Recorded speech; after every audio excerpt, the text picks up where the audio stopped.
Okay, let's see. Yeah. I will send you the Khadgar link.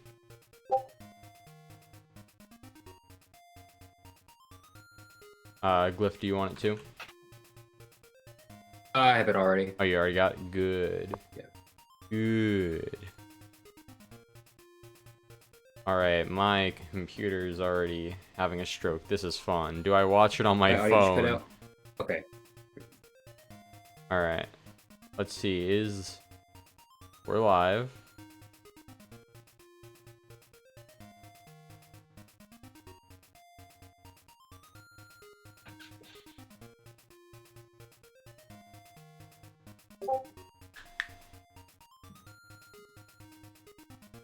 Alright. And then streamer mode.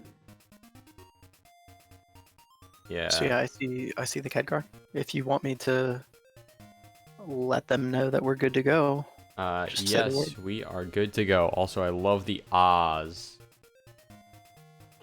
Of course. Alright. Not as good as my file name, but pretty good. Mambo? Were they all Mambo? No. Second one was Isda, and the last one was Best. Is the best. Is that true? I don't think it is. Best, because it said so on my stream. Somehow I don't believe that.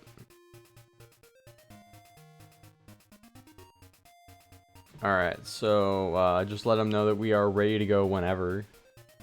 Yeah, You race to start. enable cursor, 5, 4. could you? Mchan is They're going.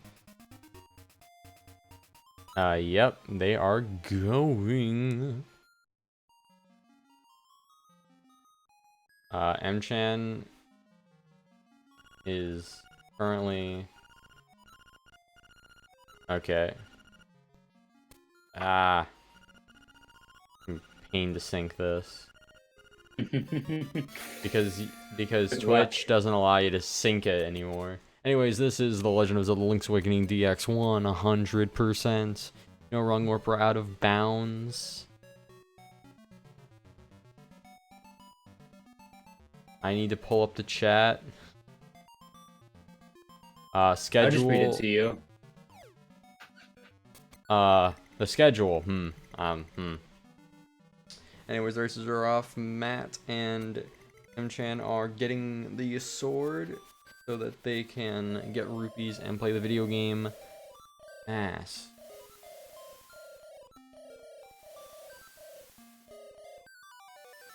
Fortunately, unlike a Link to the Past or Zelda 1, we cannot beat this game without getting Sword.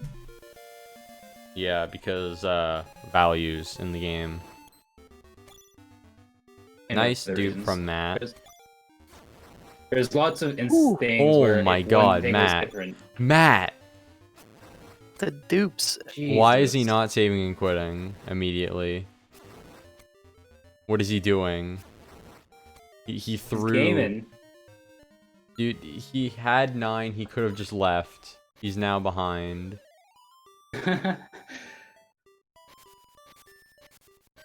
Please, Matt, tell me you know what you're doing.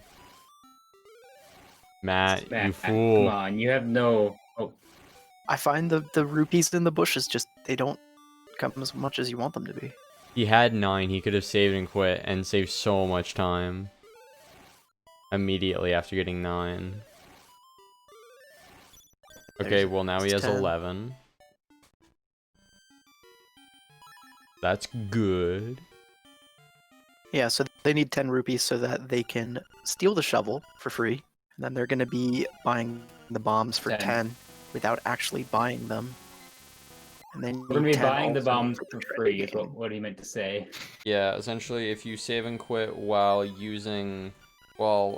buying something, the game likes to be fancy and have the rupees scroll, but instead of having that value just kind of go down and have it be an effect, it actually legit increments down in game as it does visually, so you can just interrupt that and then not have to pay anything. Right. This was fixed in Oracles, where it actually is just a visual thing. I believe. Yeah, I'm pretty sure. Or it like picks up after the save and quit. Either way, it's fixed. Yeah. Don't try it. I've already tried. Doesn't work. And now, So we see Mchan, Mchan getting that second seashell. yeah, and getting the bomb Mac. trigger on the forest. You need to get a total of 20 seashells throughout the run in order to get the level 2 sword, which is required for 100%.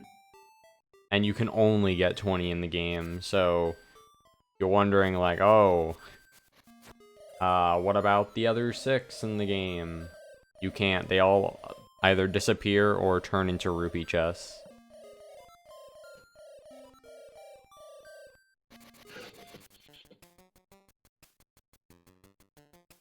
One of the things we just saw on Mchan's screen, we'll see it a lot. Anytime that there's a chest being opened, you'll see the runners open up their save and quit menu.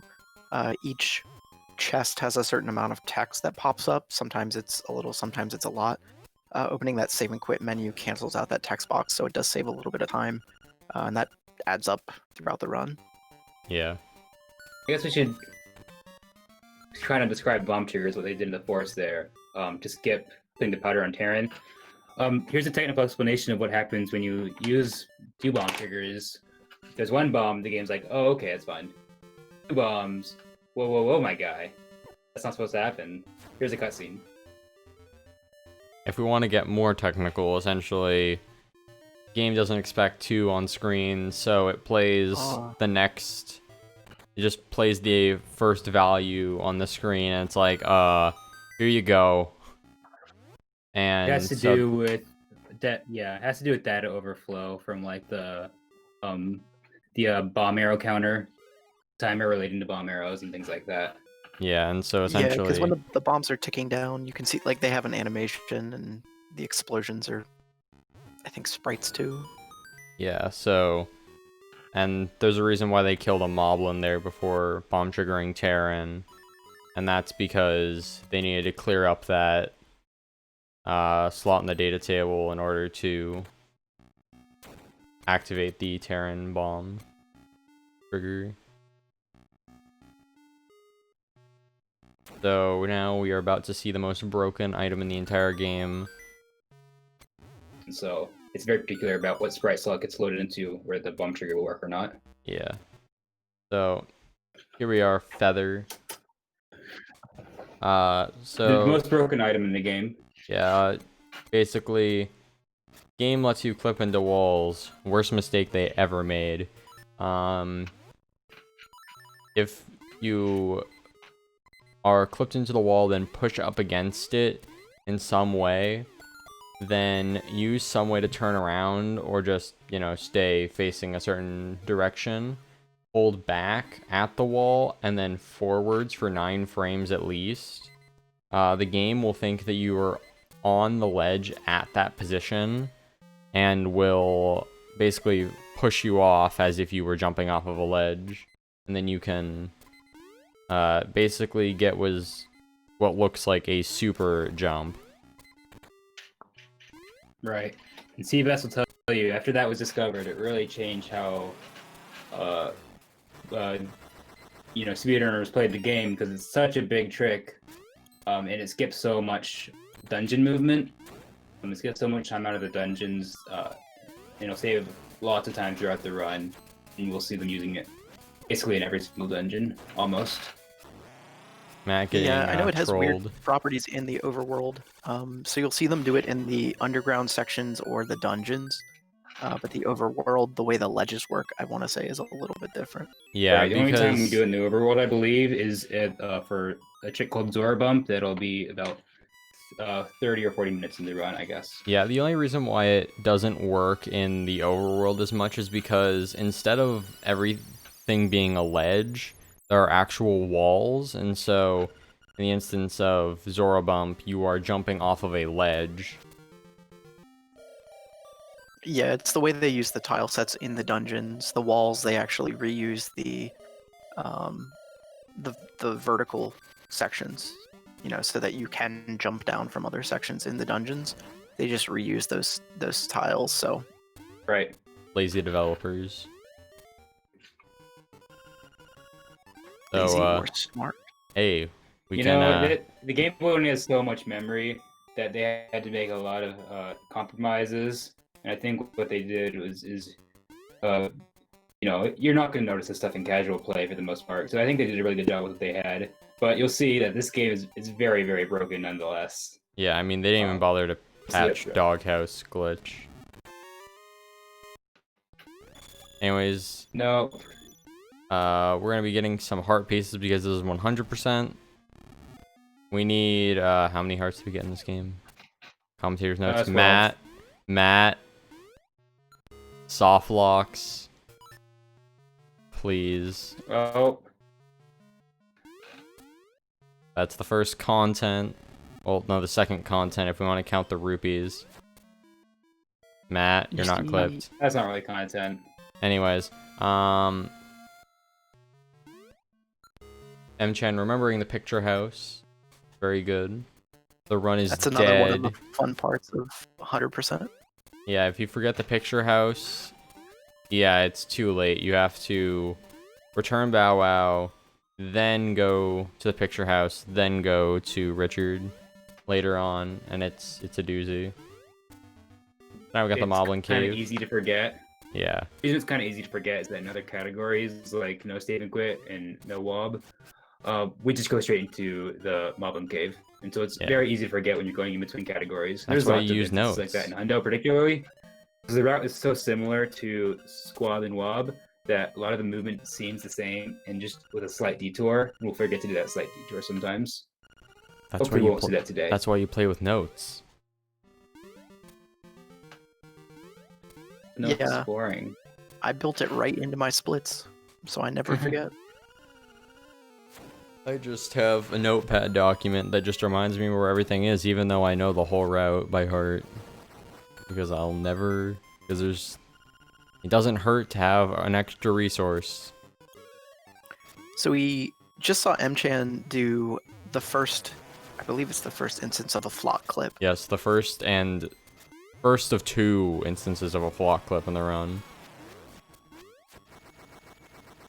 So flock clips are abusing the way, again, as Astro mentioned earlier, the way that you can clip into the walls, kind of puts you in between 2 tiles, with a flock clip on things that I think they're key blocks, or things that you interact with, things that you can lift up like the rocks or key blocks in dungeons. If you can get on the corner between them, you can actually kind of clip in between the very diagonal pixel. Yeah, and it all has to do with the how the text box works. Is that in that little bit of time before you open the text box, you can move in a little bit. And at that point, you're already through.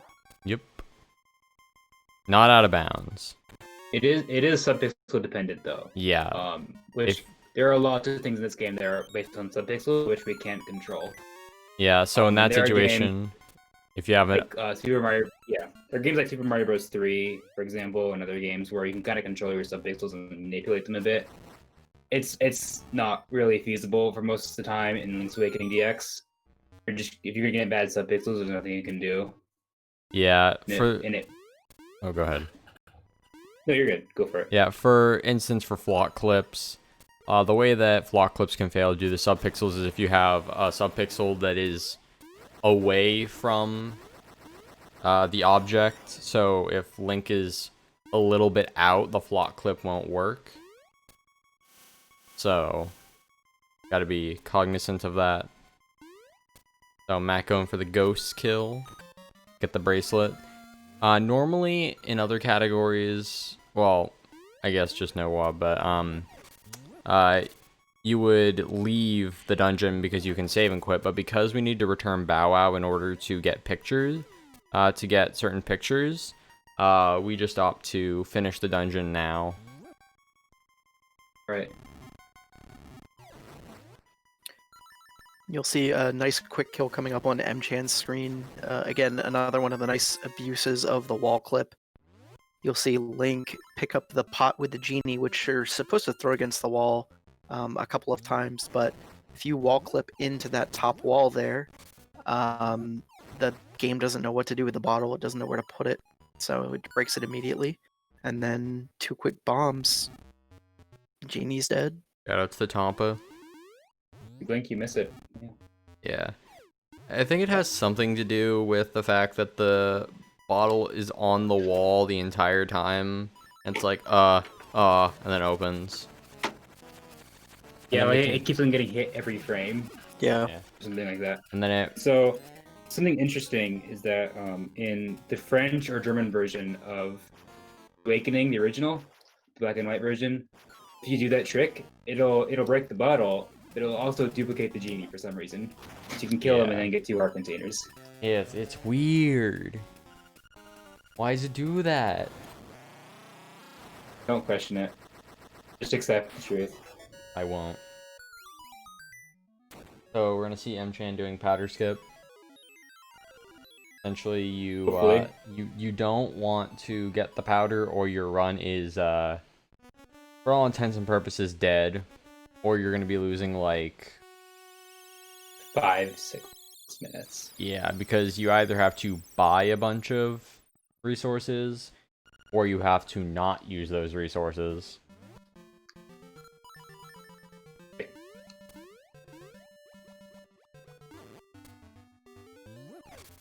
So as you can see, this is like a little bit of an interlude portion between the second and third dungeon, where we're just going to be doing a bit of cleaning up in the areas that we've been in with the bracelet and the feather, since we can now get a bunch of new things. Something interesting about Hundo is that it really emphasizes overworld movement compared to other categories, especially like out-of-bounds categories where everything's inside the dungeons or in the underworld. But in Hundo in particular, there's so much heart pieces and pictures, seashells that are in the overworld. There's just so much movement in between dungeons, and that kind of sucks because a lot of players don't like overworld movement. It's just boring, But it kind of pays off because the late dungeons are really cool when you have all the upgrades, the boomerang, all the heart pieces. Makes it really relaxed. Yeah. So that's kind of an upside to it. One of the downsides is that you are at the mercy of enemy RNG on the overworld sometimes, Okay. where it will ruin your optimal pathing or whatever. Or Bow Wow, where the ghost will talk to you if you mess something up.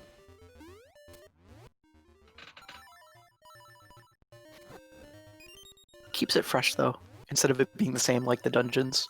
Yeah. Right. So yeah, we see Mchan getting the pictured with Richard. Who apparently... Normally in a casual playthrough, you'd be going into that castle and doing a nice little side quest, but we'll be skipping that. Yeah, what's funny is apparently if you go to the castle first before talking to Richard, he just assumes that he's already talked to you. Because he's like, hey, I'm looking for my leaves. You can see that in my stream and in the race. Yeah, the content stream. Helping the commentators know what's going on. Yeah. Did streams No, die? let's help you guys so you know what was happening. Did Matt's stream die for anyone else? One thing that happens a lot when I'm playing this game and new people come in my chat, they'll ask why I don't get the Yoshi doll. In this Hundo, I don't get the Yoshi doll. That's because we skip most of the trading sequence. We only need the boomerang, because the trading sequence items don't show up in your inventory if you already have the lens. And so all we need to do is skip most of the trading sequence and just get the lens, and it all counts. Twitch is being dumb. So it's Hundo.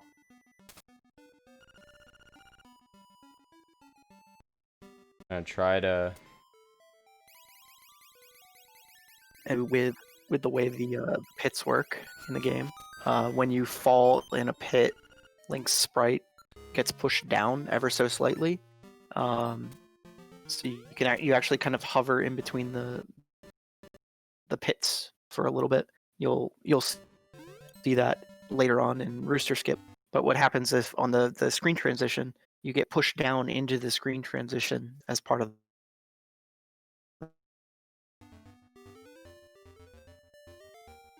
Also, the Zintro, pit, and it actually pushes you onto the next screen. we can't update the title.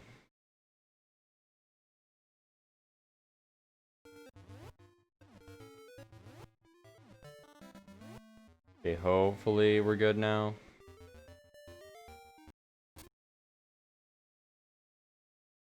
Which is being dumb.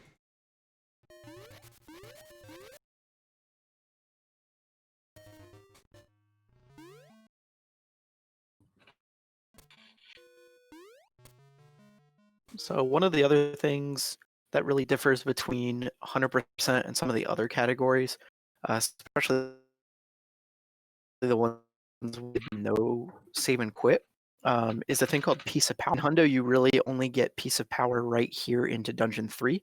So you'll see the runners killing a lot of stuff. Anytime you kill a certain number of enemies, depending on your heart containers, you get certain bonuses. You can get an acorn, which gives you extra defense, or you get a piece of power, which increases your attack damage and your speed. So they of course want the piece of power for the speed, and the extra damage really helps on the final boss for the third dungeon. Alright, this is really the only piece of power we can have, because our kill counter resets whenever you save and quit, and the kill counter is what determines whether or not piece of power drops. I think it's 30 kills. And so this is just the longest, this just happens to be the longest stretch of time where we don't save and quit, and where there's lots of enemies in our path. And so we're able to route in a piece of power here, but nowhere else, unfortunately. Yeah. The piece of power basically just kind of speeds you up. And dupes. Well, not, but doubles your damage. Right. Very handy. I guess we should go over Jesus jumping, which we saw how they got the seashell before D3. So that works by whenever you open your menu, the frame that you land on water, where you see Link Splash, you can actually do another input out of that.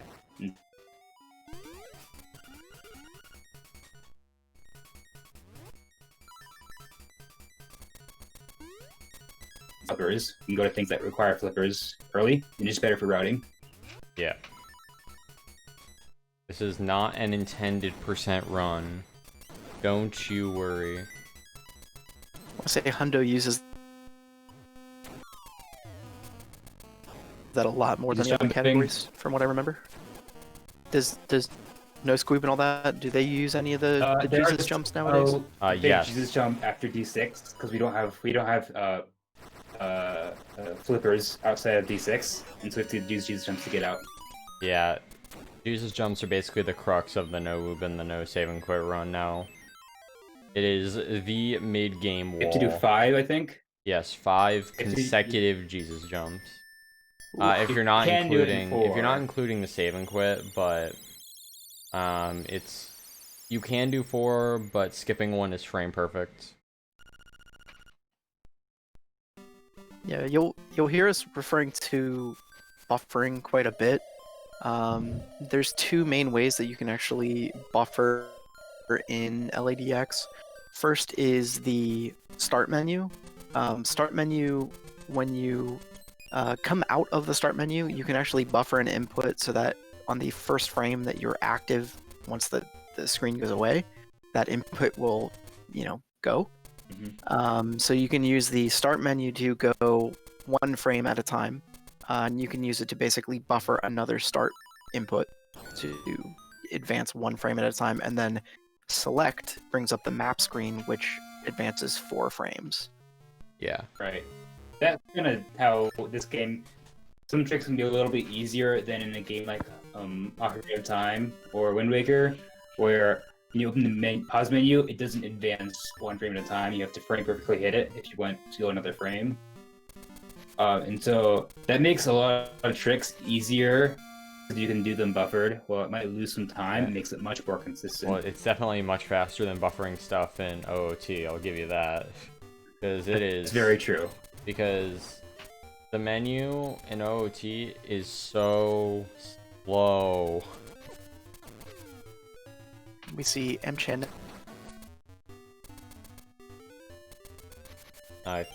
Now side quests. Yeah, so we're gonna be getting. We didn't mention this before, but you get a prize for every 5 and 10 seashells, and you have to have that exact amount, and you will get a bonus seashell. If you miss any of these, you will have to get the one of 4 other backup seashells, which are all slow, aside from maybe the ghost house. But that's it. You'll have to go far out of your way. I was even thinking that the ghost house one is probably faster than the one we get after the After where? Lanmola in the desert. Maybe. Because you have to go 2 screens, 3 screens down, I believe, and then pick Yeah. up a bunch of rocks. Yeah, And then in You the can't ghost get house, the, it's just 2. but you can't get to the ghost house. Yeah, I'm also thinking So, about so you there's another one. I'm trying to remember which one it is. That I thought One was by slow. Canalet. Yeah, there's that Oh no, one. never mind. That wouldn't. Okay. But there's. I'm trying to think of the other one that I was thinking about replacing. It'll come to me. I know it was post 10. When is it? Trying to remember. Yeah. I think The one in Armos Maze. Yeah, That one's Armos pretty Maze. quick. Armos Maze. Yeah, Oh. Armos Maze is also another slow one because that's an entire transition plus some shield bumping. We'll have to time it, but I think opening the menu. But wait, you have to equip bracelet and boots anyways, right? No. exactly. Yeah, you need the bracelet because as soon as you're done with the ghost, you go screen Oh. up and to the left to go get the boomerang, right? And it's Or- not enough yeah, the diagonal boomerang. movement to be Use the feather slower. relief. Yeah. Yeah, that's what I was thinking after looking at those backups. Is I don't know. I might try that. Yeah, I may not actually getting the replace one- the I'm Lambo confused. one. When would you get the ghost house? The ghost house. Oh, seashell? right, because... You can't get it till after you return him. It's not there. Okay, right. Oh, you have to return him Right. first. Okay. Yeah, that changes everything. That's why I was... I was That's why so I confused was with the against it. conversation. Okay, honestly, I thought about it and I tried it out and it didn't work and I just did not remember. But yeah, you're right. It kicks you out of the house, then you have to return the ghost. He's like, take me to my grave. Yeah, I was so confused. See, I had heard that was a backup, but I'd never actually tested it or tried it, anything with it. So I was It's more not just really a good backup. It's really slow. theorizing. Get there. Like you could get it after D5. No, you can't. Well, Yeah, you can. you can't get after D5. You That'd can, probably but be the best place. yeah. Well, but then you would... Why don't we get level you have to 2 get sword? the level 2 sword after D5 as well. Yeah, this is why LAS's warp system is way better. Because you can just warp right nearby it. Yeah. I don't think that's a question. It's obviously superior. Yeah. And you can use Mambo to, I guess we should Mambo's commentate one the game. Oh, yes, the maybe. game. Yes, so Mchan did fishing. Matt is going to do fishing. Mchan's going on a date. Okay, Matt, don't throw for content, please. Fish properly. Use your skills from Stardew. Good job. So, I think this is about the right time to, talk about RNG in this game. So, No, it's not. so the fish There's here, no in RNG the here. in the pond actually are slightly RNG on how far they will go left or right. They're not totally consistent. You can get them kind of consistent, but you barely lose any time.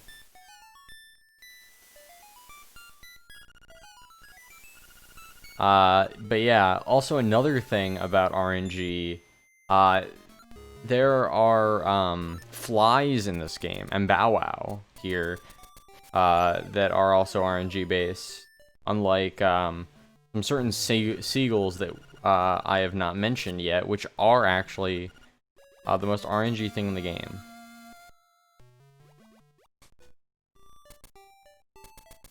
No comment. Did you like But my actually, circling? though, cutscenes are not really. But in fairness, there are lots of RNG in cutscenes. For some reason, Nintendo just decided, hey, let's add RNG and randomness to cutscenes. Like, Yeah. for example, Bow Wow cutscene, it can actually Really go tank. faster because he can clink off of you. Oh, as the Seashell mentions, how fast the bar moves up is random. Yeah. Because Nintendo hates speedrunners. For the content, they want some unique looking content. And unique we got. I love how Link goes on a date with Marin after getting smooched by Madame Meow Meow. In the English version. Such a player. In English, that happens. Doesn't happen in... Wow, we got some very spread out seagulls today. And then they converged. Man, that's some garbage seagull RNG. Well, we got a lot of overlap here, man. I was expecting some very widespread seagulls. Come on, Matt, what are you doing? Get us some better seagull RNG. Oh, that one's going toward in the ocean. Alright, Mchan's about to do a minor time save in this category, but a major one in other categories. This is Walrus Skip, kind of. You just bomb triggers the Walrus just to activate Marin early, and that saves a good bit of time. If you fail it once, you basically have lost all your time. Yeah, It's better if you go for it. I was gonna say you can't move until Marin is off that screen. So if you actually get the bomb trigger, she's on the left side of the screen as opposed to walking up to the walrus. Then she has to walk all the way back across. So it does save a little bit of time actually going for that trigger. That's really the only time. And the bunny saves. disappears. Yeah. But in no save and quit and no yeah. move it saves a ton of time. I don't know why we call it Walrus Skip though. It should be called Marin Skip. Marin To be skip. honest. It's Marin Skip. When and Walrus Squab Skip and was no found, Squab. that was Walrus when Skip. everything started breaking. Yes. That was when, The like, game right became around bad. that time. Yeah, right around that time, like super jumps were found shortly after that. Bomb triggers really changed a lot of dungeons. Like D7 is completely different from the way it used to be. So you see a lot of that stuff here in Hundo with bomb triggers, really just saving minimal amounts of time for cutscenes here in Hundo, but in other categories it's definitely way bigger. Like not needing the ocarina at all to open the windfish egg. Whereas in 100% you have to get the ocarina and all the songs, so it doesn't really save, the legwork there, but it saves the time of, sometimes the owl flying in and out of screen, Marin walking off screen. Alright, anyways,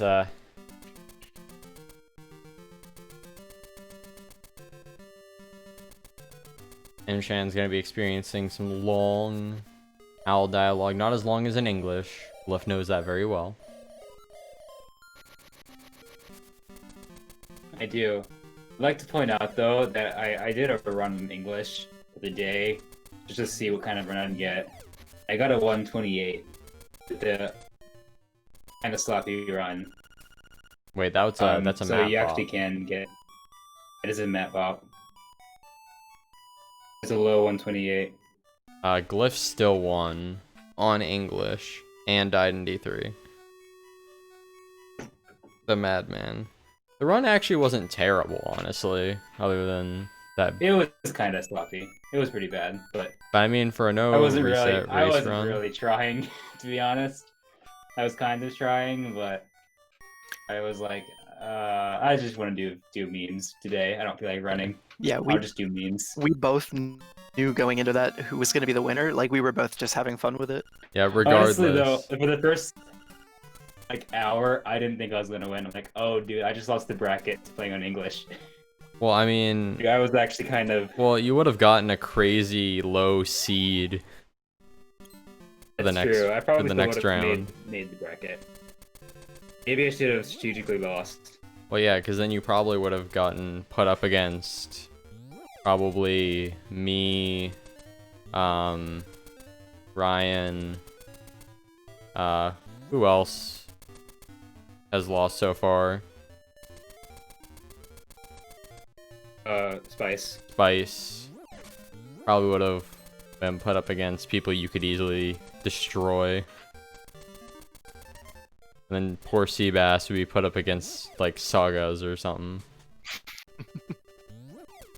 So one of the things here is we actually will be getting back into a dungeon shortly. Mchan is opening up D4. You'll see, I don't know if the runners are going to actually diverge here. I don't know if they're going to go for early rooster skip or go for it later like I did. I know Matt does. I don't- I'm not sure if Mchan does or not. I don't think Mchan does early rooster skip. He may We'll have see. added it recently, I don't know.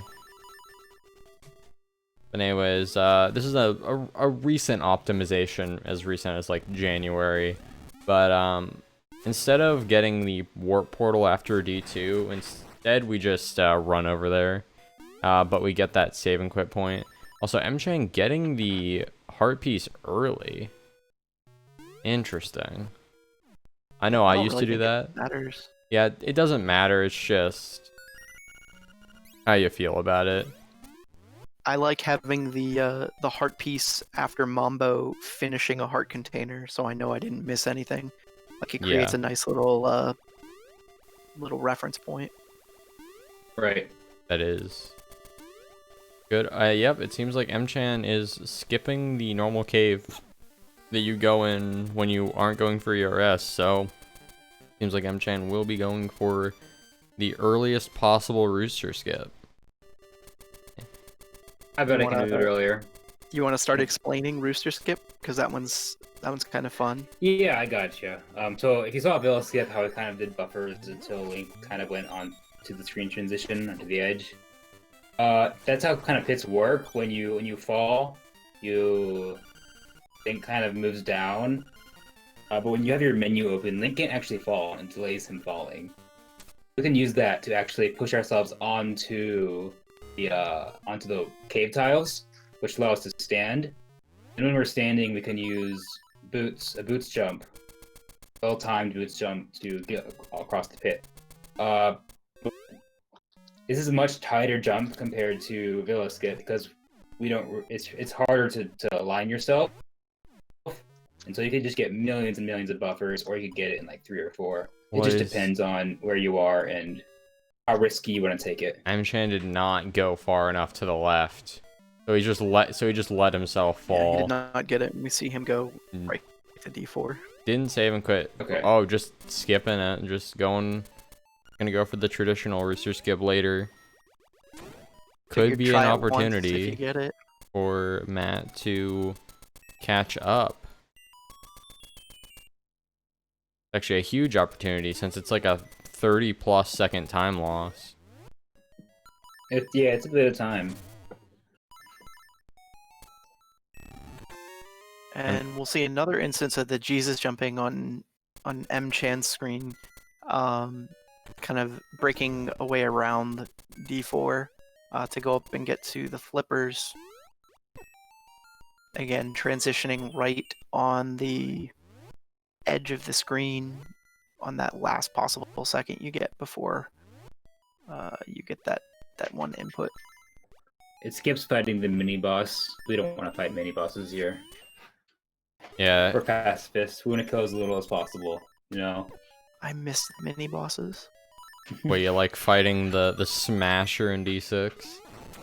The dog boss in D6 was true skill. I actually do miss fighting Smasher. Smasher's worst boss in the game. I hate it. No, it's so fun. takes skill. Skill. I think It separates the weak from the strong. Anyway, see how that's going.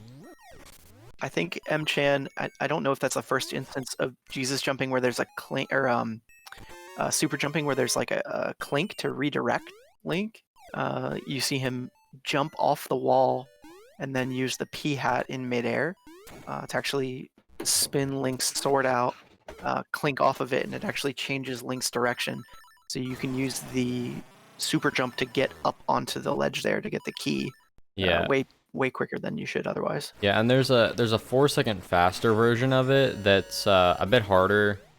That requires you to do a sword out super jump, so like what we saw for the Dongo skip, plus the P hat clink, all in quick succession. Yeah. A lot of runners choose not to go for it because it only saves like 4 or 5 seconds max. Yeah. It's very technical. It's probably, in my opinion, the hardest super jump in the game. So yeah. it's definitely tough, and it's understandable that they wouldn't want to go for it. I think hardest super jump in the game is the D3 one, with the shield bump. Oh well, it's not really a hard super jump. It's more of a. Anyways, best song or worst song? Best song. Bass song. Bass song. There we go. Bass song. We can agree on that. So that song, when you play it, actually will take you back to Crazy Tracy's Potion Hut. Again, as we mentioned earlier, the routing in 100% actually has a lot of overworld movement and a lot of overworld optimization. So that's actually used a couple times in the run to position Link in a way that, gets him closer to the next goal. So it's nice to see that you actually use it in Hundo. This is completely irrelevant, but I'd like to point it out because I think it's fun. But in an old no save and quit route, you used to actually get Mambo because that using that transportation is a little bit faster and saves some time. Yeah, because we couldn't save and quit out triggers. back to the middle. We back to the D4. You can actually pull your sword out in the middle of the air, and Link will slightly move 1 pixel at a time. And it's really funny. Yeah. You can do that to get closer to the door, and it saves a very, very small amount of time. But I just think it's fun, and Todd pointed out. Yeah. Yeah, the Mambo is used a lot in no save and quit because you can actually use it to emulate a save and quit in the dungeons. Playing Yeah. it takes you back to the beginning of the dungeon to reset position. But now that the new route does not. Yeah, because we don't get Ocarina anymore. Again, bomb triggers. Yeah, bomb triggers You guys broke bomb the triggers. game. Shout out to the They green made the game tunic. worse. Come on, Green Tunic, what are you doing? Made the game worse. He just kind of randomly started mashing bombs during the nightmare fight. And lo and behold, it worked. So we have the necklace here. Because we're playing the English version, definitely. We're going to be giving this to Le Mermaid to get the scale to then do a trick called Early Lens or Zora Bump. It goes by both names. Lots of earlies in this run. Early hook shot, early rooster skip, early lens, early villa if you want to call villa skip that, because it's more of a canalet skip, but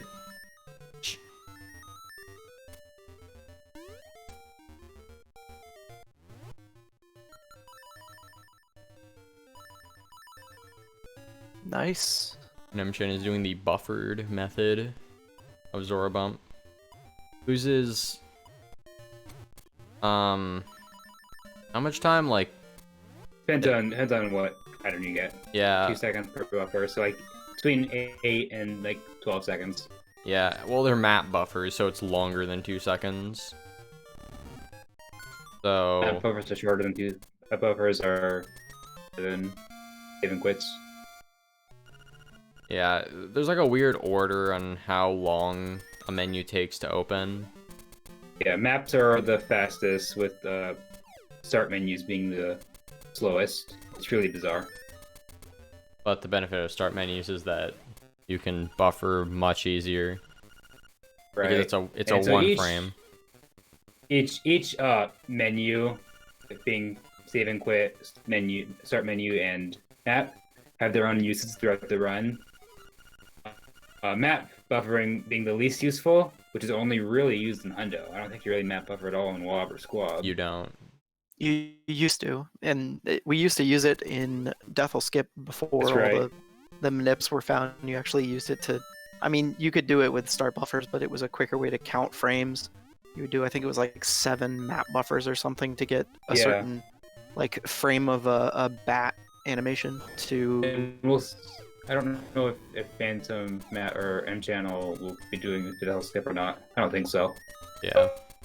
But I know I won't be doesn't doing really Death save Eye it much. Skip. It doesn't save a bunch of time in Hundo because of the Boomerang. boomerang. right. There are faster setups that do save time in the realm of between 10 and 15 seconds. Yeah. But it's kind of hard to learn, lots of memorization. Yeah, green tunic setup and being using the the range is really easy. fastest, but it is also the hardest. Also very nice. Zora bump for Matt's end. Yeah, I will not be going for Death Eye Skip myself, just... I don't know. Rather not lose 30 seconds to attempting it. But anyways... Mchan is about to get the most broken item in the game, the boomerang. I thought Feather was the most broken item in the game. Weapon in the game. In Oh, LADX. that's true. The fire rod is probably the most Magic broken. Rod. Magic What's Rod. Fire Rod. There's no fire in this game, only magic. We're not playing Link to the Past. I mean, if you read the English translation and the Japanese, and if you translate it from Japanese to English, it is the magic rod. It is magic. It is magic. I feel like they could have done more with that. Could have done well. It melts ice in D8, So can magic. and It's fire you magic. kill fire with fire in on the boss. It's fire magic. It's like it's a magic powder. Like We see Mchan coming. exactly. The second instance of one of the 3 inventory upgrades. The The mad first batter. one being the bomb upgrade. The second one being the arrows, and the last one we'll get at the end is going to upgrade that magic powder. Not gonna use it though. Yeah, mad batter. Each of the mad batters run first, second, and third base. That is also their batting order as well. Anyways. I've discovered that I'm pretty sure they're all the same Mad Batter. They're all the same person. They're just going between 3 locations. Because they give you the same options every time. It doesn't matter what order you go to them. No? But I'm pretty Yeah. sure it's the same guy. Well, but what if he mans all 3 bases and home, playing his own game of... That's pretty sad. Playing by himself. I mean, if you saw the Sonic movie, he was playing a game of baseball on his own. That's possible. It's possible. He's fast. Anyways, We're gonna make our way to Call Dungeon now. facing the dead as well. Call Dungeon is an interesting dungeon. Undo is the only category where we play it because it's not required in Bob or Squab. It's an optional dungeon. And it's pretty straightforward, except for one room, which is the worst room in the game, which we'll see here in a minute. I'm timing that 1 minute from now. Yeah, so this was one of the additions of going from LA to LADX on the Game Boy Color. You got this whole new dungeon where you could get an upgraded tunic, either a red tunic for more power or a blue tunic for more defense. That's pretty much all they really added. I guess we can talk about why we're going to choose Blue Tunic. Because your initial instinct might be that red tunic is faster because it doubles their damage. Killing enemies is faster. It's not actually the case. Technically, if you're a task, you can do everything in frame perfect. Red tunic is 0.2 seconds faster because you can pick up a couple boulders faster, full rocks faster. But realistically, most runners choose to go with blue tunic because that knockback effect that comes with red tunic is very annoying and messes up a lot of things. When it comes to bosses. Yeah, the thing about red tunic get level 2 sword so early. Yeah, they mimic. So the tunics mimic the Guardian Acorn and the Piece of Power, except for one factor of the red tunic. The red tunic does not increase your speed, so unfortunately it's not that useful aside from double damage, which does not stack on top of the level 2 sword. Right. You can also pick up things faster, but again, we get level 2 bracelet so early, which also does the same thing, and that speed increase doesn't stack on top of bracelet. So all advantages of having red tunic are negated like within 10 minutes of getting it. Yeah, so what we're going to be seeing here is a hard reset. So you saw Mchan get the rupee chest, or the rupee room, at the beginning of Color Dungeon. So these rupees are actually stored in SRAM, or save RAM, and essentially we can, if we hard reset, that resets it, and we can now get the rupee room again, and that gives us enough rupees to get the Frog Song of Soul after this dungeon. It's called the frog rap. Frog rap, right? Is it related in any way to the DK rap? I don't know. They're finally here, performing for I'd like to you. point out that I played on every drive on my race today, and so I had to actually go hit the button on my cart, or else it wouldn't have saved. Yeah. I had a note in all caps on my screen that said "Don't reset in 0" because I was getting ready to. Mchan did not have a bad bingo room. Worst room in the game, but they were separated enough that fine. I had a backup save. File 2 was right after the save and quit in a Color Dungeon just in case, so I could finish the run, even though it wouldn't have been valid. Oh boy. I would have had to get DQ'd. Hey, just so I could finish the race if I accidentally reset. this is for PhantomMat. Oh, is he doing red tunic? I think Mchan's doing red tunic. Yeah. Oh, going slow for content. Yep, red tunic. Who would do such a thing? Actually, it loses some frames to switch to choose blue, so It does. It's fake true. gold.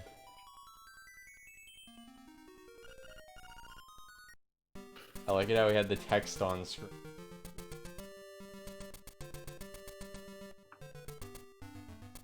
So now, Mchan. Oh, go ahead. I was just gonna say now we go to get the frog song. It's one of the really annoying parts, or at least it used to be. I don't know if it still is for people. It still is. It's worse. You have to do the sign maze in a really specific order. And if at any point you double tap one of the signs and read them again, you have to start the whole thing over. So you have to kind of walk through, and there's these Zols that kind of pop up to try and mess you up. So you kind of you have to be fast, but you also have to be super careful that you're not mashing too quickly, or you'll mash through that screen and then read the sign again. Right, which is tragic. Yeah, and there was this myth. So much time. There was a myth for a while that if you had boots on the B button, it wouldn't double read the sign, but that's just not the case. B and A are both interact buttons.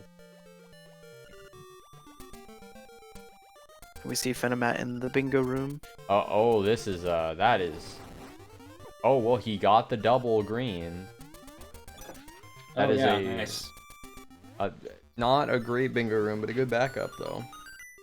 Don't leave this screen, by the way. So Mchan said that he has some super secret strats he wanted to do today. I wonder if getting red tunic is related. Oh man.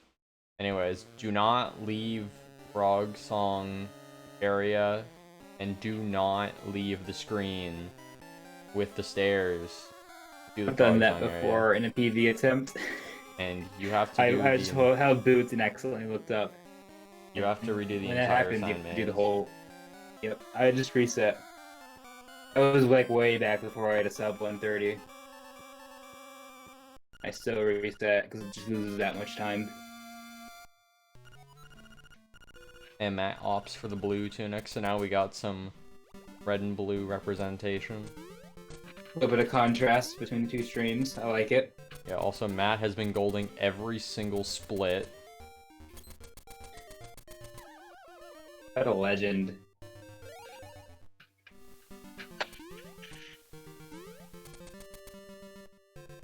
Content.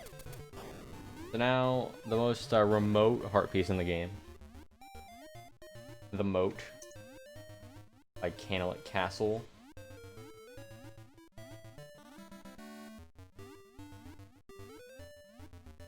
And Matt will be doing his signpost maze. Oh hey, look, it's Canelet.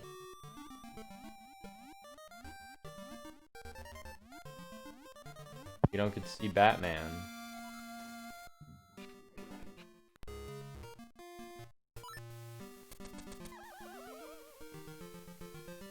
Matt.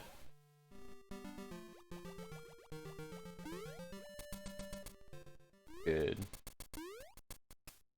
So, do you guys have anything else you want to say?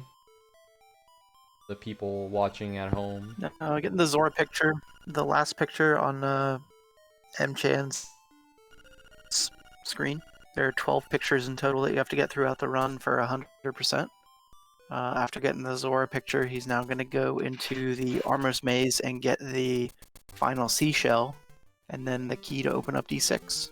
And then it gets pretty dungeon heavy after that. At that point, you've got all the seashells, all the pictures. Yeah, also that mouse for some reason is just miscolored. Also, you see those fast rock pickups there. Also, So we get fast. to see Red Shield. Look at that, Red Shield. Pretty, looks pretty hot. I like it. A fun fact about Link's tunic color.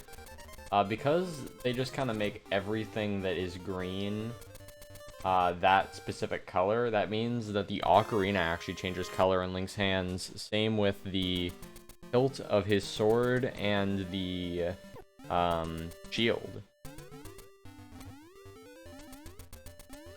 Yep, it's a complete palette change. So you have the upside down magic rod.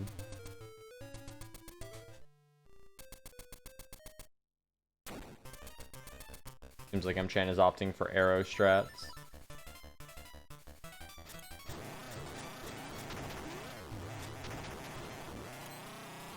Faster by 0.28 apparently will have to be timed like with tasks, but That was 0.8. 0.8? Yeah, I said 0.8. I was told 0.8. I was did 0.28, I think. 0.28? It's faster at 0.8. Okay, yeah. 0.8. We'll have to task it to get the exact metric for it, but it is supposedly faster. But it doesn't look as cool. No, it isn't. Yeah. So now Mchan will be making his way over to the 6th dungeon in the game. The Face Shrine. Home to the famous Assad and his acting career that got kick-started with this game. And returned in the Oracles. One of those bosses, one of those bosses that's super easy in both LADX and in the Oracles. That's right. You pretty much kill him before he even spawns. It's probably easier in Oracles, thinking about it. Yeah, because you kill him before he even can do anything to you. Anyways, Dungeon 6 is pretty much the same as No Woob, except we start with the Boomerang just to get this fairy in for a faster switch. the menu only loses 1 second, and you save more than 1 second doing it. So, you know, why not? You can use bombs if you want, but it's in WoW you already have bombers equipped. So Yeah. Also, Mchan does that room really weird. Instead of shooting from the left side, he like does like a little like turn down. Interesting. Anyways, D6 is a very well. It's not very glitch heavy until we get to the second half. Couple super jumps kind of break the dungeon apart a little bit. Just do a bunch of stuff. Skip the That's about smasher. it. Pretty straightforward. Skip the dodongos. Skip the pole's voice. I should have done Smasher today. That would have been fun. I didn't think about that. Well, good. We had enough content from you. I expect pictures of Spider-Man on my table by tomorrow. Also, Mchan trying to go for the Red Tunic strats. This is another instance of Red Tunic being harder to work with, but still the same speed. Is because you have this knockback effect. You're not going to be able to hit exactly how you are used to. And we'll see that Right. be very apparent on the Dungeon 5 boss coming up after this dungeon.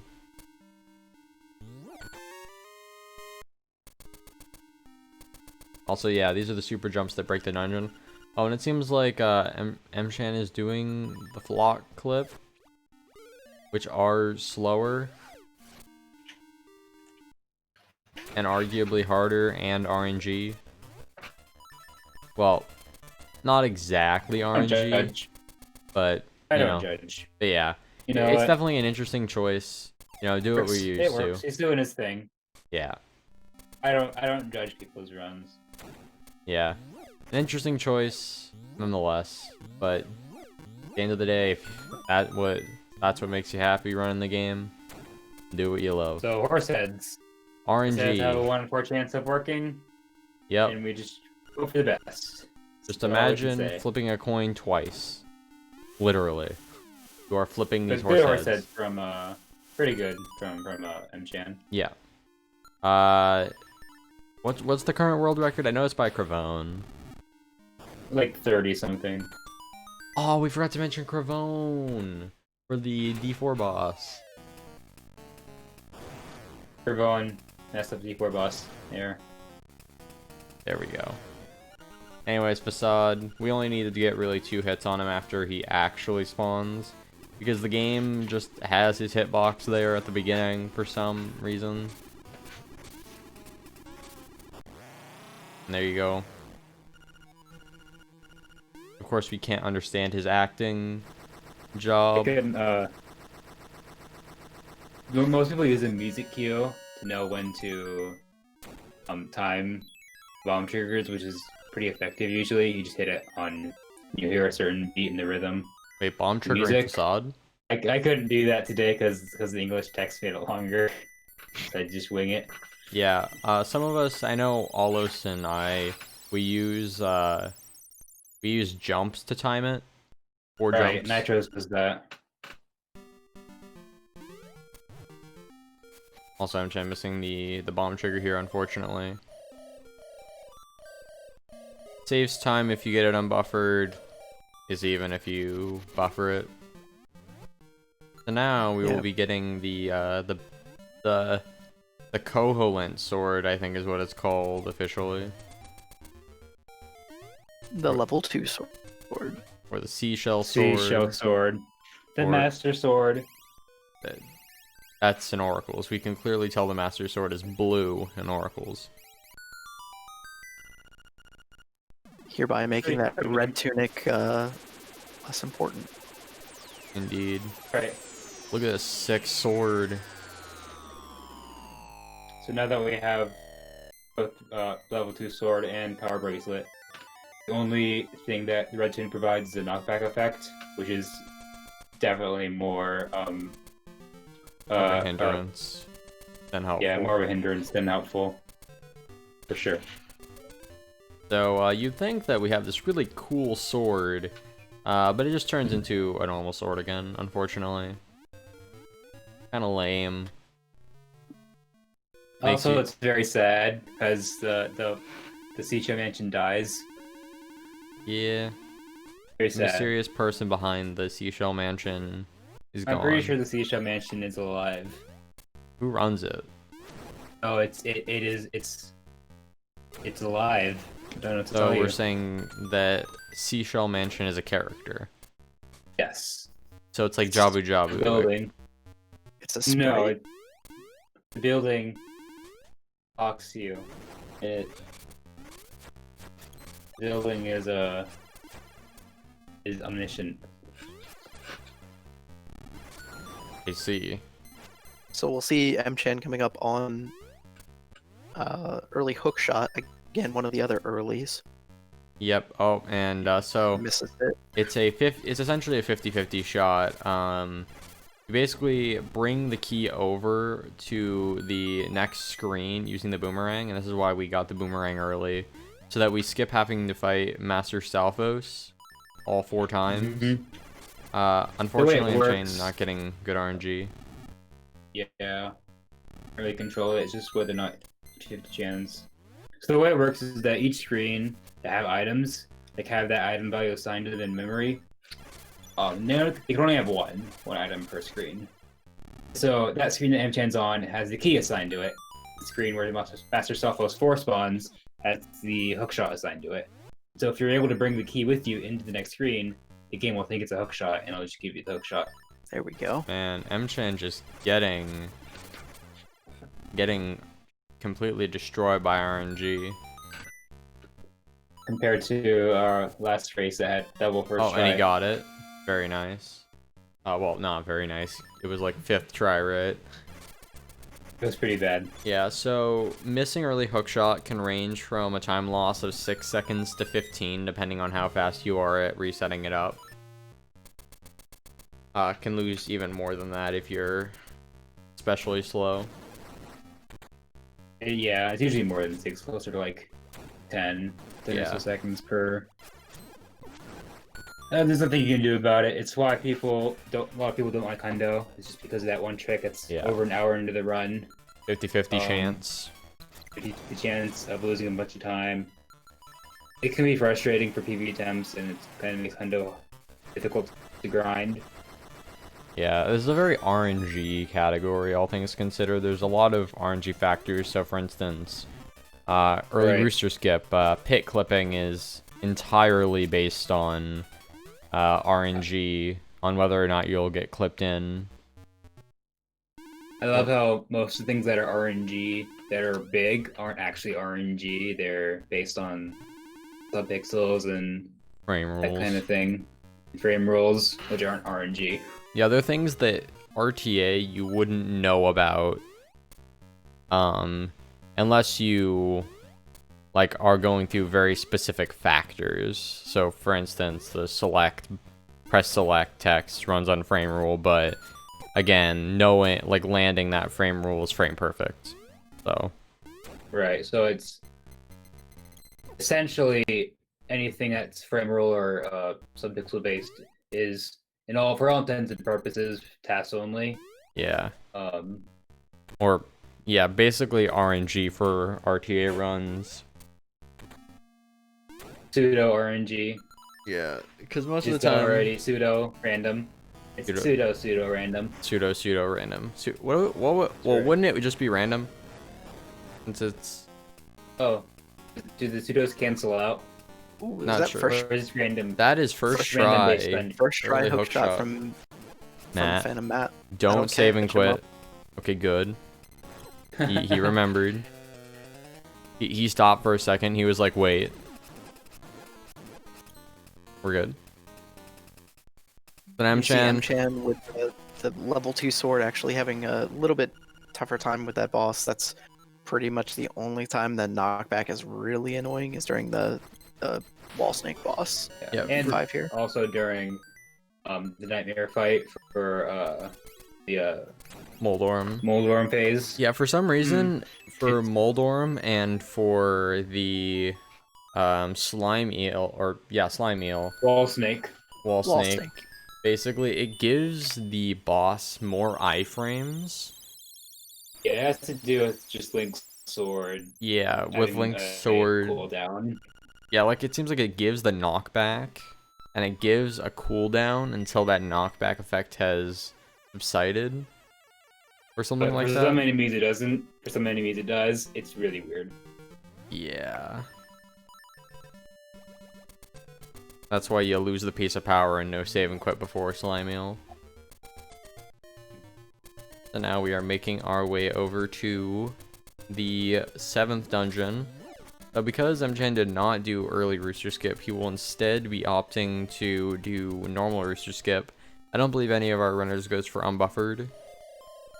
But essentially you have to do But again, two... you cut out a little bit. Oh, yeah. We do two... So essentially we're going to be doing rooster skip. This is the traditional rooster skip seen in pretty much every other category. Where we're going to be doing 2 frame perfect tricks known as hookshot jumps.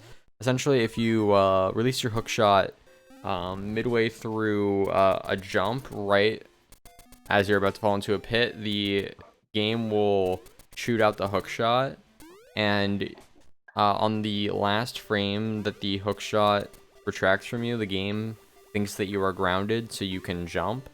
And so you have to do that twice to get over the rooster pit. It was found by Tompa back in 2005. And then in early 2016, someone, Zorlax, had found a buffered setup that used save and quit and map buffers to make it easier. You know, I guess that is a place that WoD can use map buffers, is if you're doing for hookshot jumps. Yeah, but for the people who don't do Yeah, buffered in hookshot a jumps, perfect world you wouldn't. yeah, So old school people like me who never learned the buffered strat. That's right. Well, cool people like you. yeah. The pros. Optimally, buffers lose 8 seconds, but you're more likely to lose a lot more time with buffers because that is compared to a perfect Right, but buffered rooster skip. even a bad, even a really bad rooster skip is still better than solid. So Yeah. Exactly. that's what I always say. Unless you're like going up there, getting up there in the runs, like if you're going for high level times, then that's a big time save that they can go for. But it's not really necessary, and it kind of makes the game, you know, a little bit less fun for some people because it's so late into the run and it could just die just like that. but that's So a lot of people just fun. opt to go for buffered skip. I will mention, by the way, that Matt is 20 seconds ahead. He has golded every split except for the Frog Song split. Go Matt. Anyways, Mchan will be making his way towards the 7th dungeon in the game, Eagle's Tower, where we will be taking the middle ball and throwing it at some pillars. Maybe. Probably Hopefully. not, But in all seriousness, we will be doing a trick. We'll be doing bomb triggers to activate the pillars, which, if you really put 2 and 2 together, it makes a bit of sense, you know? What would you traditionally use to knock down pillars? Bombs. And so we're doing it the intended way. Closest. 4. So now we're getting the useless Matt's gonna shield. get sub P-Dog. Oh, sub P-Dog? Ooh. That's gonna get sub P-Dog. Well, that's if he finishes the run out strong, of course. He will be on his rooster He's such a skip. legend. But- So you know that Mchan already killed got that one rooster Zol skip. with Boomerang. It was on purpose because that one Zol actually fills the sprite slot that we need unfilled. We need to be open for the bomb trigger to work. Yeah. And yeah, so just once you empty that slot, you can just do all these bomb triggers. And then the pillar, Stick order though. yeah, and then the pillars also hold up sprite slots, so you have to do this specific order. Right.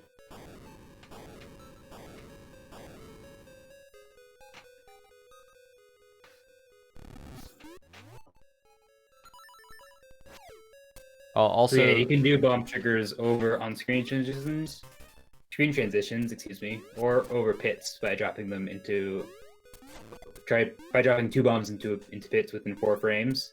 yeah, That also works. we saw that earlier with the fisherman cutscene, but kind of a blink and you miss it sort of thing. You don't really realize it, but that skips needing to go to Papal to get the guy. what's the flower called?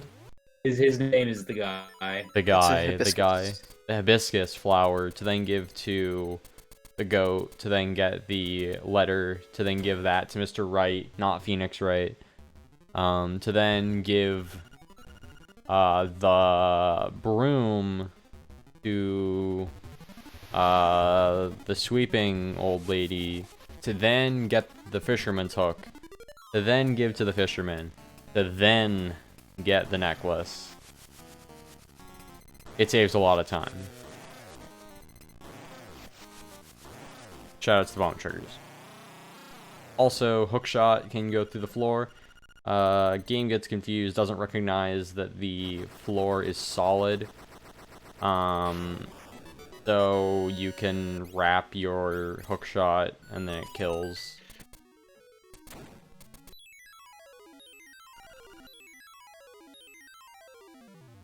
So as Mchan is leaving Dungeon 7, Matt is entering. 40 seconds ahead, I might add. Yes, indeed. So so it seems like there's about a 2-minute difference. Or well, there's some extra stuff in D7, so maybe 2.5-minute difference.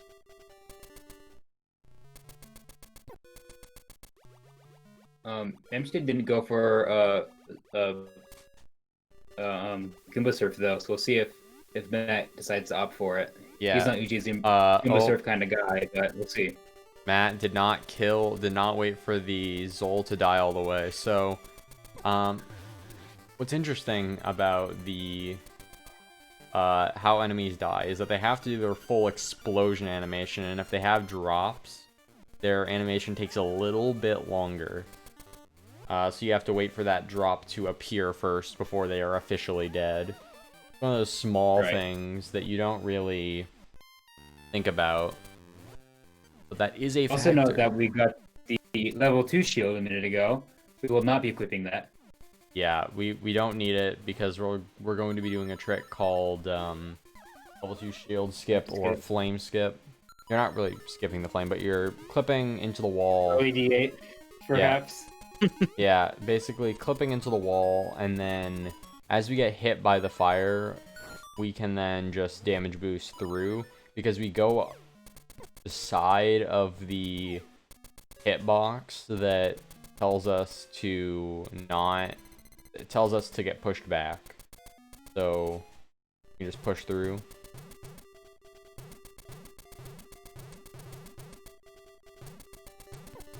We see Mchan coming up on the final upgrade. Base 3. And he's gonna bring it home. Powder. Actually, when you really think about it, the LADX map and the placements of the Mad Batters actually do kind of reflect a baseball field. A very extended baseball field, but a baseball field nonetheless. Where would the fourth one We're be? gonna do a trick here, Matt, where he clinks off the p-hat, kind of similar to the trick in D4. Yep. And that skips the boss key entirely. And The this only time you boss can key hook shot skip down. we're allowed to do in this category. Do not count towards 100%. Yeah, nor do completion. compasses or maps. And here's flame Or skip defense. again, past that hitbox that tells you to get pushed back. Now we kill that moblin, open that slot, bomb trigger that turtle. Let's see if Mchan, like everyone who's done a race so far, will forget to or mess up getting into the turtle. He didn't. Hooray! That was intentional for me, because I wanted to show up Okay. and dying in one hit. Yeah, so the boss just has 1 HP for some reason if you bomb trigger it. So if you mess up, you don't get punished as hard, but you have to equip the sword, so Or arrows, I think. Arrows work, probably. Don't quote me on that. I just know sword works. Anyways, we're coming up on a trick called Bookshot. If you have the hookshot on the B button, yes, Glyph. You put hookshot on the B button. That's why it's called Bookshot. Anyways, if you press hookshot, feather, and a direction on the same frame, the game will put Link into the state of jumping and hookshotting, and Link will book it across the screen, and he will he goes really fast, and then he can clip into key blocks like that. And it's actually optimal whenever you do a hookshot to do a bookshot, unless you're already in the air, of course. It's like a weird mix between, it's like a flock clip almost. Yeah, and actually, why it works because why it has to be on the B button is because of how the game controls buttons. So essentially, if two inputs are inputted on the same frame, the B button will be read first, and then the A button. It's some weird priority that wasn't in the Oracle games, but is only in LA and LADX for some reason. Which is why having sword on B is wrong, having feather on B is right. Because then you are always jump slashing. Just wait a frame. Just wait a That's frame. slow. It doesn't. You don't slow down. I don't wait for frames. You're not losing any frames. Also, I'd like to point out that most quick unsheaths off NPCs require sword on A. So a sword on A is actually superior. Anyways, Gosh, Nightmare Key. So this Roomba room is everyone has their own way, but there are two main ways that people tend to do at higher levels, and that's either jumping towards the chest or doing or using boots to dash over. They're the same speed pretty much. It's just whatever you prefer. The way I do it is best. I do a jumping way, but like the route I take, I think it works really well. The only other person that does it the way I do is Mighty, because I told him Almost to, and he likes it much better. Everyone kind of has their own way to do it. It's kind of nice. Yeah, and then Hothead. If you know the setups, you can always get a 1 or 2 cycle, but if you mess it up, you could possibly put yourself in a 3, 4, 5 cycle situation. We got a Wang boys. I see. Indeed. Why does Mchan have face cam? What? Oh, his controller. Something happened during Hothead. I see, said the blind man, Sure. as he picked up his hammer and saw. You're welcome. Anyways, Mchan is heading over to the Windfish's egg. So who wants to explain Windfish egg before we hear anthem? I got you. Essentially what we're gonna do is bomb trigger into the into the pit. Well, actually, first explain the maze, I guess. So, in casual playthrough, the maze is different every time. So whenever you read the book, you kind of get a different pattern that you have to memorize and then go through it or write it down or whatever.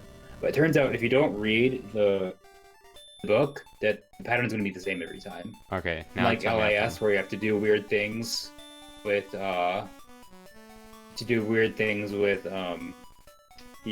when you start the game and that kind of thing. To kind of manipulate the RNG. In Link's Awakening DX, it's actually set if you don't look at the book. So all you have to do is memorize the egg pattern. We can listen to the anthem on Matt's stream. It's fine. Go ahead. Keep going. After we get to the nightmare fight, it's gonna look pretty different than a casual playthrough. So Aghanim, I guess, can shoot round balls or blue balls in 50-50 chance. But recently, Vector discovered a manipulator. Can you repeat that? You cut out.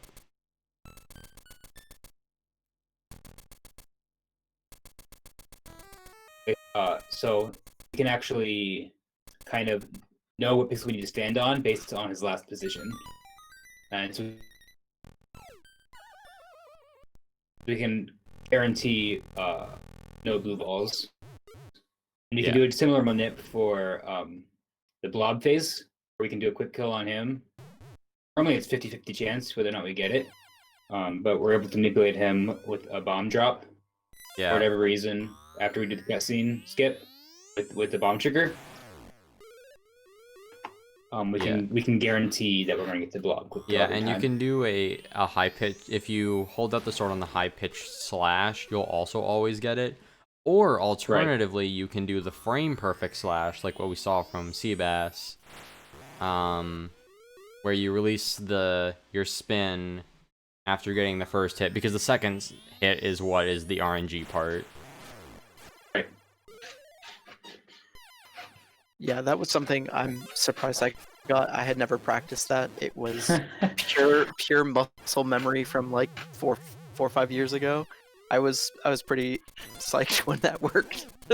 Yeah, I'm like, man, this guy's giving Riddler and Green Tunic for a run for their money. Like, I was watching a lot of the restream while I was going. Your run was pretty insane.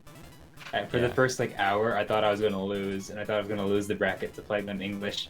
Yeah. So now we have Death Eye, Boomerang one shots, no Death Eye skip, but still good enough, and that will be GG's from Chan.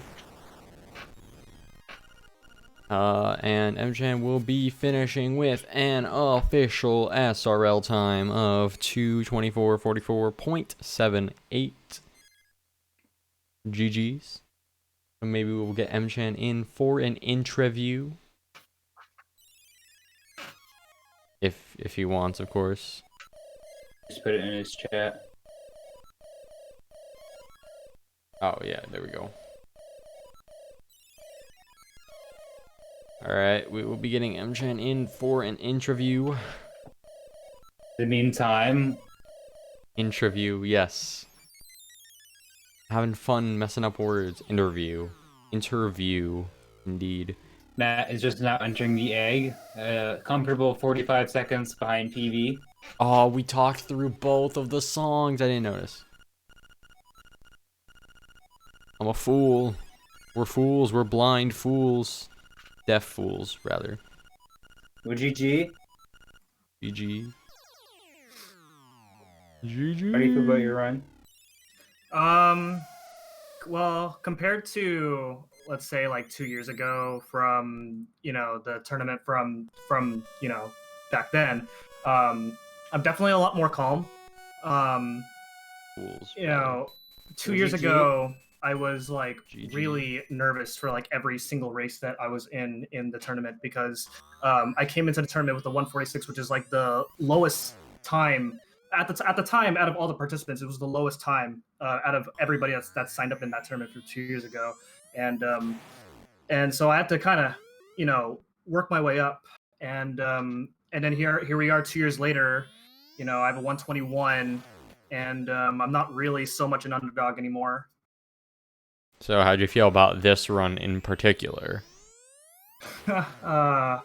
Well, there were things that I wasn't too satisfied about, but Fifth try early hook shot. Yeah, I was actually like pretty frustrated with how early hook shot went. But during the run, when I kept making well, in the beginning I was nervous, but then when I died in D1, that's kind of when all the nerves went away. So I just thought, okay, it's time to like try really hard. Like I have to keep trying. I have to keep telling myself that this is that this is a race. I have to keep myself focused on what I'm doing, and like you saw that I tried to go for things and then back out of them if they didn't go my way. So like early rooster skip, you failed Yeah, it once. Yeah, you were a little too far right. You didn't move over Yeah, far enough I left. saw that was too far right, and then and when I saw that, I figured, okay, there's no point in even attempting this. Oh yeah. Also, this will be a PB for Matt 128.02.03. FP dog bop. Hog GG. champ. GG. But yeah, the fortunate thing about 100% is that there's a bunch of different backup strategies if things don't go your way, which is what I was going for in this run. Indeed. So I haven't been around for like most of the races so far, but did anybody else pick Red Tunic? I don't think No. so. Okay, well, somebody had to do it, so I did it. Also, I just GG, realized something Matt. on the restream. What's up? Don't worry about it. Don't look at the restream. Don't. Okay.